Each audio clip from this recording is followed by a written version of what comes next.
네, 오늘은 하나님의 은혜는 현재 진행형이다 하는 제목으로 하나님 말씀 전하도록 하겠습니다. 우리의 삶의 시간, 과거, 현재, 미래를 나타내는 문장에서의 문법이 있는데 그걸 가리켜서 우리는 시제라고 합니다. 영어의 시제 가운데 현재 진행형이라고 있어요. 여러분 공부하실 때 기억나시죠? 네, 현재 진행형은 비동사 플러스 ing. 네, 몇십 년이 지나서도 그건 기억이 나더라고요. 네. 현재 진행형은 현재에 어떤 일이 계속해서 반복적으로 일어나고 있다는 거예요. 끝나지 않았고 멈추지 않았고 계속 뭔가 이루어지고 있다는 것이죠. 그게 현재 진행형이에요. 헬라어 문법에 보면요, 현재 진행형이랑 비슷한 문법이 있는데 미완료 시제라고 하는 게 있어요.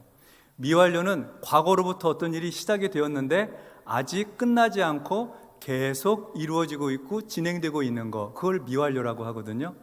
그러니까 하나님의 은혜가 현재 진행형입니다 라고 하는 말씀은 하나님의 은혜가 끝나지 않고 중단되지 않고 계속 우리에게 임한다는 겁니다. 하나님의 은혜가 멈추지 않고 오늘도 계속 부어진다는 거예요.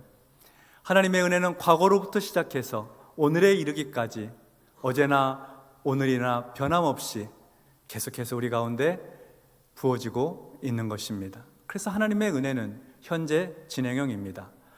그런데요 목사님, 하나님의 은혜가 현재 진행형인데 어떨 때는 하나님의 은혜가 충만하고 하나님이 나와 함께 하시는 것 같고 은혜 베푸시는 것 같다가도 어떨 때는 마음이 힘들어요.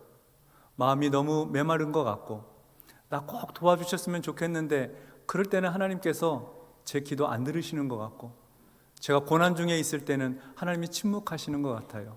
목사님, 정말 하나님의 은혜는 현재 진행형 맞나요? 이렇게 생각하시는 분들도 계실 것입니다. 오늘은 말씀을 통해서 하나님의 은혜가 현재 진행형이라는 것을 우리 함께 나누려고 합니다. 먼저 17절 말씀 보도록 하겠습니다.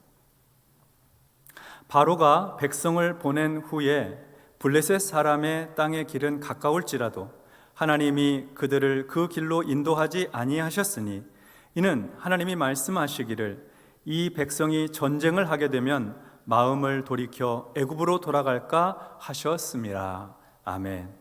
하나님의 놀라우신 역사로 이스라엘 백성들이 애굽에서 나오게 되었어요. 출애굽하게 되었습니다. 바로가 백성을 보낸 후에 라고 하는 이 말은 10가지 재앙이 있었죠. 그리고 마지막 재앙은 아주 치명적이었어요. 애굽에 있는 모든 장자, 짐승과 가축으로부터 시작하여서 사람의 장자, 바로 왕의 장자까지 다 치는 그런 재앙이 임했거든요. 그래서 엄청난 슬픔과 고통이 애굽 땅에 임하게 되었어요. 그래서 그동안 안 보내려고 미루고 붙들었던 이스라엘 백성들을 그만 이제 풀어주고 놓아주어야 될 때가 된 것이죠. 바로가 백성들을 보냈다 하는 이 말은 어쩌면 바로가 이스라엘 백성들을 쫓아냈다, 이 말이 더 어울릴지도 몰라요. 하나님은 이렇게 출애굽한 이스라엘 백성들을 인도하십니다. 약속의 땅, 가나안 땅으로 인도하세요. 그런데 하나님이 인도하시는 길은 곧장 바로 가나안 땅, 블레셋 사람들이 사는 그 땅으로 곧장 인도한 것이 아니었습니다. 이스라엘 백성들이 살고 있던 고센 땅에서 블레셋 사람들이 살고 있는 가나안 땅 입구까지는 지중해 연안을 끼고 난 큰 길을 따라서 올라가면 제일 빨리 갈 수 있어요. 애굽의 투트모스 3세라고 하는 사람이 있는데 이 사람의 연대기에 보면 이 지중해 길을 따라 올라가게 되면 열흘 만에 애굽에서 가나안에 도착할 수 있다, 이렇게 기록이 되어 있어요. 한 340km쯤 되어서 열흘이면 당도한다는 것이죠. 신명기 1장 2절에 보면 모세는 호렙산에서 세일산을 지나 가데스 바네아까지 10하루길이라고 하였습니다. 애굽에서 출발해도 호렙산에서 출발해도 가나안 땅 입구까지는 10일 또는 11일이면 도착할 수 있는 가까운 거리였다는 말입니다. 그런데 하나님께서는 그 가까운 길로 이스라엘을 인도하지 않으셨어요. 오히려 반대 방향으로 인도하셨습니다. 왜 그러셨을까요? 하나님께서 생각하실 때 이 백성 전쟁을 하게 되면, 다시 말해 이스라엘 백성들이 가나안에 들어가서 블레셋 군대와 전쟁을 하게 되면 마음을 돌이켜 애굽으로 돌아갈까 봐 염려하셨던 거예요. 이스라엘 백성들을 그래서 곧바로 가나안 땅으로 인도하지 않으셨던 겁니다. 전쟁하게 되면 두렵잖아요. 무섭죠. 그래서 이스라엘 백성들이 전쟁 시작하기도 전에 그냥 애굽으로 다시 돌아갈까 봐 걱정하신 것이죠. 하나님 말씀대로 이스라엘 백성들이 아마 처음부터 전쟁하고 시작했다면 틀림없이 그들은 시작도 못 해보고 돌아섰을 거예요. 그렇기 때문에 하나님께서는 가나안 땅과 반대 방향으로 이스라엘을 인도하셨던 겁니다. 하나님께서 이스라엘 백성들의 지금 마음을 너무나 잘 아셨던 거예요. 사실 바로 엊그제 전까지만 해도 이스라엘 백성들은 애굽에서 일하는 종살이 하던 노예들이었어요. 시키는 일만 했어요. 주어진 일만 했어요. 수동적으로 살았던 사람들이죠. 한 번도 군사훈련을 받거나 전쟁을 경험해 본 사람들이 아닙니다. 그냥 종으로 살았던 사람들이에요. 그러니까 그 사람들에게 가나안 땅을 준다고 하는 것, 전쟁하는 곳으로 인도한다고 하는 것이, 이거는 그들에게는 좀 감당하기 어려운 일이죠. 가나안 땅이 축복의 땅이긴 해도 아직 준비가 안 돼 있는 거예요. 그래서 여러분, 어떤 일은요, 아주 큰 축복임에도 불구하고 받을 그릇이 아직 준비되지 않으면 축복이 아니라 도리어 화가 되기도 하는 것입니다. 실제로 출애굽한 지 2년 정도 후에 가나안 땅에 있고 가데스 바네아에서 모세는 이스라엘의 대표자 12명을 뽑아서 정탐을 보냈어요. 가나안 땅이 어떤지 가서 보고 오라고. 그들이 가서 요새화되어 있는 블레셋 사람들의 성읍, 거기에 있는 군인들은 다 거인족들이에요. 기골이 장대하고 놋과 쇠로 투구와 갑옷, 창과 칼을 들고 있고, 그래서 그들이 와가지고서 12명 중에 10명이 보고할 때 그들이 볼 때도 그렇고 우리가 볼 때도 그렇고 우리는 그들 앞에 메뚜기 떼 정도밖에 되지 못합니다 하고 보고를 했어요. 그 얘기를 들은 이스라엘 백성들이 낙심이 돼가지고요, 밤새 통곡을 하였습니다. 그리고 모세를 대신해서 다른 한 지휘관을 세우자, 그리고 우리가 다시 애굽으로 돌아가자, 그렇게 말을 했어요. 2년이 지났는데도 가나안 땅 입구에서 요새화된 블레셋 성읍과 군인들을 보자 마음이 다 녹아가지고 애굽으로 돌아가자고 했다니까요. 2년이 지나고 나서도. 하나님께서는 이러한 이스라엘 백성들의 마음을 처음부터 아주 잘 아셨던 거예요. 그래서 가나안으로 곧장 안 가고 다른 길로 인도하셨던 것입니다. 어떤 길일까요? 18절 상반절과 20절 보겠습니다. 그러므로 하나님이 홍해의 광야길로 돌려 백성을 인도하심에 그들이 숲곳을 떠나서 광야 끝 에담의 장막을 치니. 하나님은 이스라엘 백성들을 홍해 광야길로 인도하셨습니다. 이스라엘 백성들이 숲곳을 떠나서 광야 끝에 있는 에담이라는 곳에 장막을 쳤어요. 조금만 더 가면 홍해바다입니다. 가나안으로 가는 길은 북동쪽으로 가야 되는데 하나님이 인도하신 길은 남동쪽으로 인도하신 거예요. 이스라엘 백성들이 큰 무리를 지어서 가면서 아마 좀 의아했을 것 같아요. 당황스럽기도 하고, 모세가 앞에서 인도하니까 모든 무리가 대열을 지어서 따라가긴 하는데, 이거 남쪽으로 가는데? 가나안은 북쪽에 있는데 왜 남쪽으로 가는 거지? 아마 이런 생각하면서 따라갔을 겁니다. 하나님께서 우리를 인도하시는 길이 가끔은 의아할 때가 있습니다. 형통의 길이 아니라 막힌 것처럼 보이는 길로 인도하실 때가 있어요. 성공이 아니라 실패의 길인 것처럼 보이는 그런 길로 인도하실 때가 있습니다. 우리 눈에 그렇게 보일 때가 있다는 겁니다. 때로 내 생각과 전혀 다른 방향으로, 반대 방향으로 우리 인생이 흘러가게 될 때 마음이 여간 불편하지 않습니다. 그런 건 싫죠. 그러나 여러분, 그것이 바로 우리를 향하신 하나님의 배려일 수가 있습니다. 마음 먹은 대로 이루어지지 않을 때 우리를 잘 아시는 하나님께서 우리를 향한 하나님의 깊으신 생각과 계획이 있음을 우리는 신뢰해야 합니다. 가나안으로 곧장 가지 않고 홍해길로 인도하시는 하나님의 깊으신 생각이 있다는 것을 우리가 인정해야 되는 것이에요. 왜냐하면 그렇게 가는 길이 오히려 은혜의 길이기 때문에 그렇습니다. 여러분, 가끔 그런 생각 들 때 있지 않으십니까? 예전에 그때 내 계획대로 만약에 일이 이루어졌더라면 정말 큰일 날 뻔했구나, 내 마음대로 되지 않은 것이 참 다행이다, 이런 일이 있지 않으셨어요? 누가복음 15장에 보면 어떤 아들이 아버지에게 재산을 요구해요. 아버지 돌아가시면 받을 유산, 아버지의 유산, 나한테 돌아올 몫을 요구했습니다. 아버지는 그 아들이 요구한 대로 엄청나게 많은 막대한 재산을 아들한테 뚝 떼어서 물려줬어요.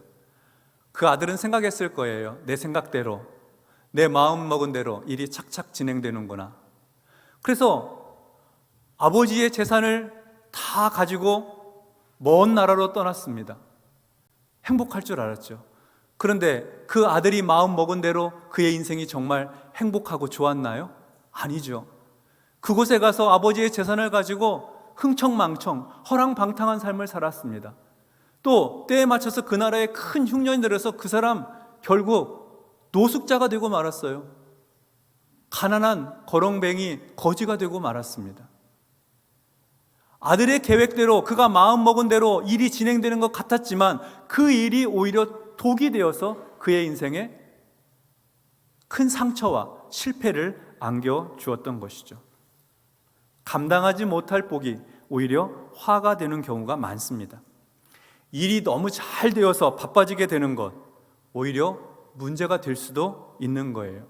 너무 바빠지면 어떻게 돼요? 가정에 소홀하게 되고, 그리고 하나님으로부터 멀어지게 되기도 하니까요. 좋은 일인데 좋은 일이 아닐 수도 있다는 것입니다. 그래서 내 계획대로 되지 않아서 어떤 일은 복이 되고 내 생각대로 이루어지지 않아서 다행일 때가 있습니다. 우리를 향한 하나님의 배려가 그 막힘 속에 숨겨져 있는 것이죠. 우리를 향한 하나님의 은혜가 그 실패 속에 감추어져 있는 것입니다. 그러니 여러분, 내 뜻대로 잘 되지 않는다고 해서 너무 실망하지 마시고 조금만 더 기다려 보시기 바랍니다. 이어서 18절과 19절 말씀을 보겠습니다.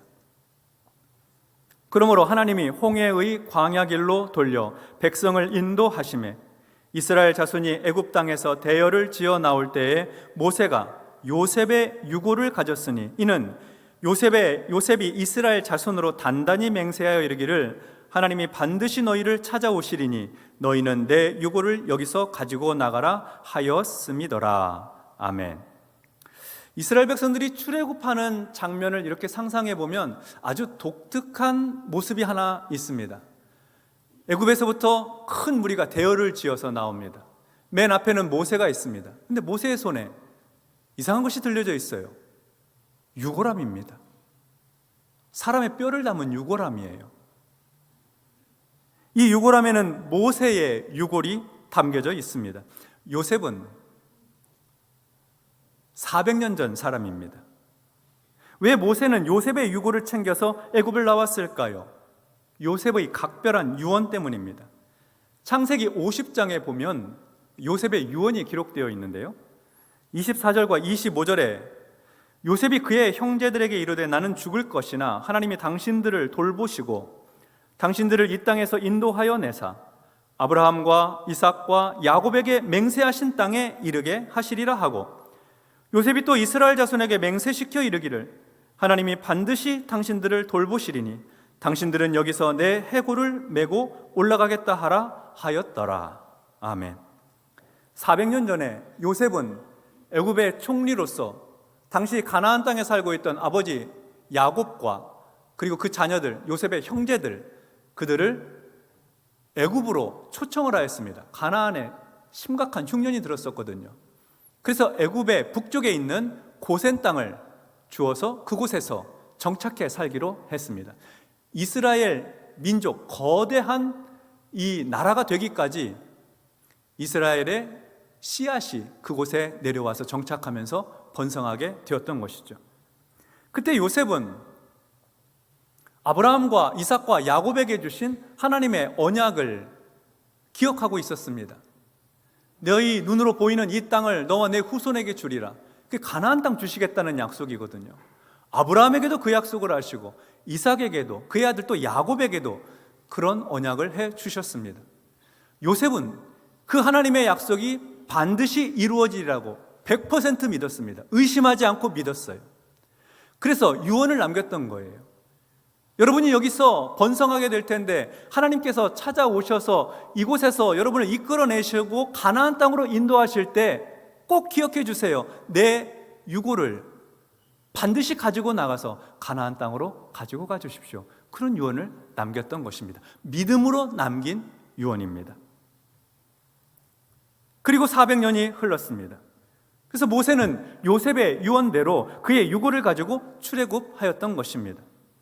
창세기 50장에서부터 출애굽기 13장까지는 겨우 14장의 분량이지만 그 사이의 시간은 400년의 시간입니다. 400년 세월 동안 어떻게 이스라엘 백성들이 요셉의 유언을 기억하고 있었는지 우리는 잘 알 수 없습니다. 세대와 세대를 거쳐가면서 그들 사이에 애굽의 총리였던 요셉이라는 사람이 있고 그의 유고를 나중에 여기서 나가게 될 때 가지고 가라 하는 이야기가 전설처럼 전승되어서 400년 동안 내려왔는지, 아니면 모세가 애굽의 왕궁에 살 때 젊은 날 애굽의 역사를 공부하면서 요셉이라는 사람에 대해서 들은 바가 있는지, 아니면 하나님께서 직접 모세에게 계시를 하셔서 나갈 때는 요셉의 유고를 들고 나가라고 하셨는지 우리는 알 수 없습니다.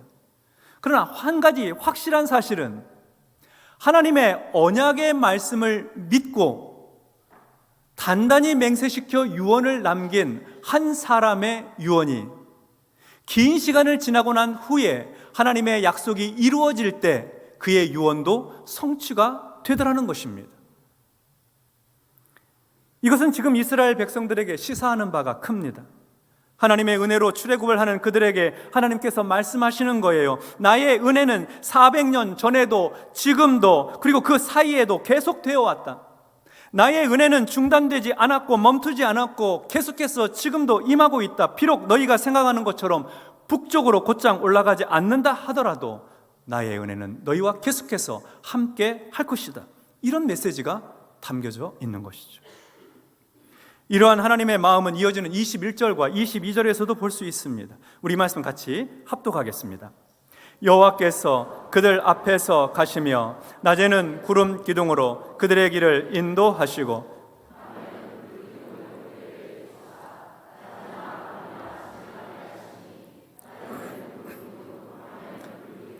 백성 앞에서 떠나지 아니하니라. 아멘. 하나님께서 출애굽하여 행진하는 이스라엘 앞에서 가십니다. 하나님께서 이스라엘 백성들을 이끌어 주시는 것이죠. 모세가 맨 앞에 서 있지만 모세보다 더 앞에 인도하시는 분이 하나님이세요. 하나님께서는 낮에 구름 기둥으로 이스라엘 길을 인도하셨습니다.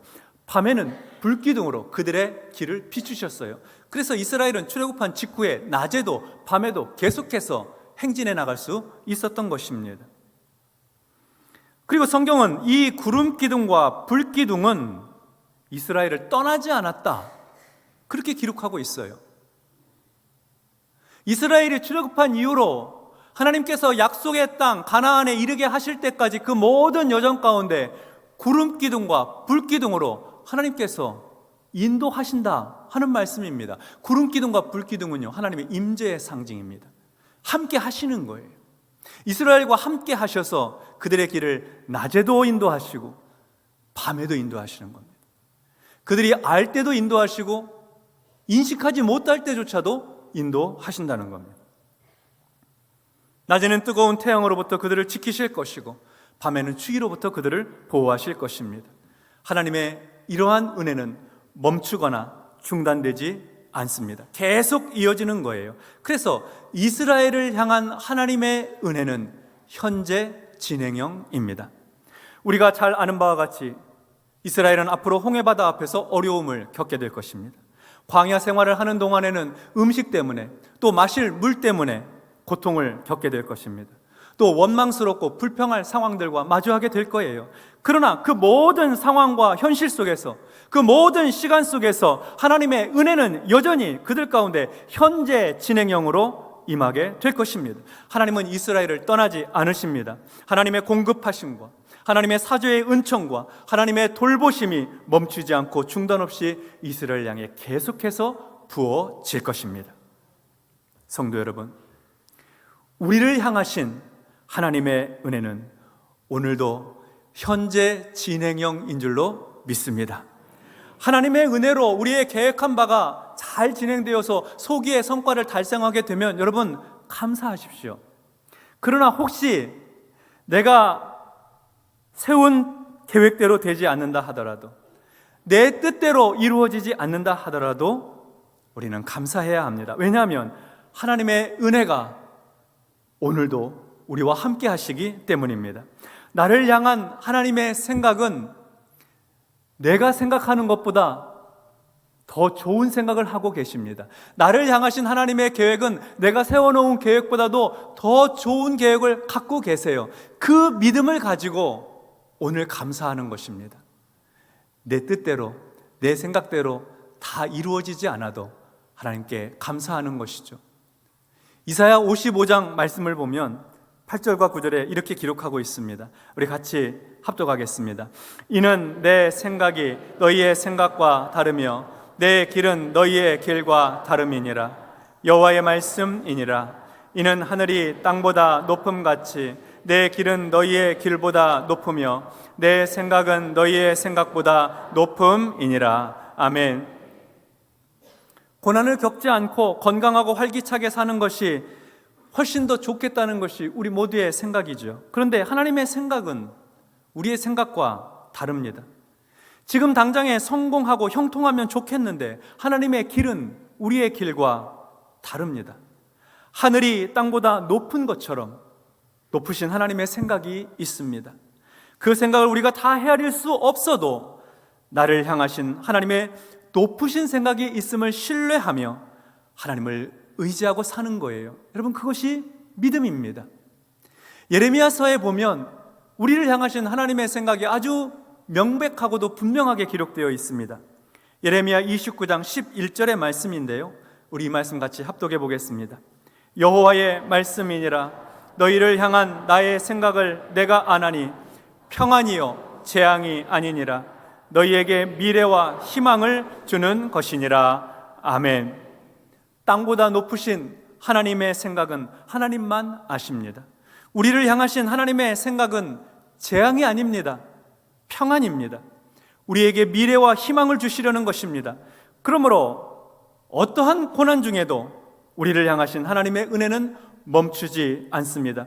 끝난 것처럼 보이는 어두운 현실 속에서도 하나님의 은혜는 결코 중단되지 않습니다. 우리에게 평안을 주시려는 하나님의 생각, 우리에게 미래와 희망을 주시려는 하나님의 생각, 그 은혜가 우리를 떠나지 않는 것입니다. 그래서 은혜예요. 그래서 고난 중에도 감사할 수 있는 것입니다. 여러분, 혹시 내 뜻대로 되지 않는 일이 있으십니까? 내 생각과 계획대로 진행되지 않는 일이 있으신가요? 걱정이 되고 염려되고 불안하고 두려워도 한 가지는 꼭 기억하십시다. 나를 향한 하나님의 은혜는 현재 진행형이다. 나를 향한 하나님의 사랑은 현재 진행형이다. 하나님의 은혜는 나에게 알맞게, 딱 알맞게 맞춤형으로 임하고 계신다. 하나님이 내 성정을 너무나 잘 아시는 거예요. 내 상황과 형편을 너무 잘 아시니까 나는 당장의 축복을 기다려도 하나님은 그 축복을 잠시 유보해 두시는 거예요.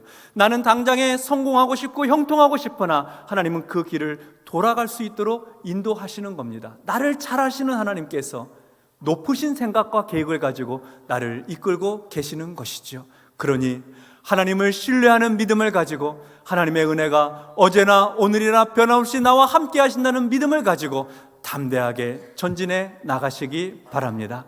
우리를 향한 하나님의 은혜는 현재 진행형입니다. 이 믿음으로 승리하시는 저와 여러분 되시기를 주님의 이름으로 축원합니다. 기도하겠습니다. 하나님 아버지, 인생의 길이 막혀 있을 때 하나님 앞에서 탄식하게 됩니다. 내 삶의 길이 형통하지 못할 때 답답한 마음으로 엎드리게 됩니다. 주님, 이때 하나님 앞에 꼭 고백할 것, 어제나 오늘이나 변함없으신 하나님의 은혜는, 나에게 베풀어 주시는 그 하나님의 은혜와 사랑은 현재 진행형이다. 변함이 없다 하는 하나님을 신뢰하는 믿음 가지고 승리할 수 있도록 축복하여 주시옵소서. 예수님 이름으로 기도하옵나이다. 아멘.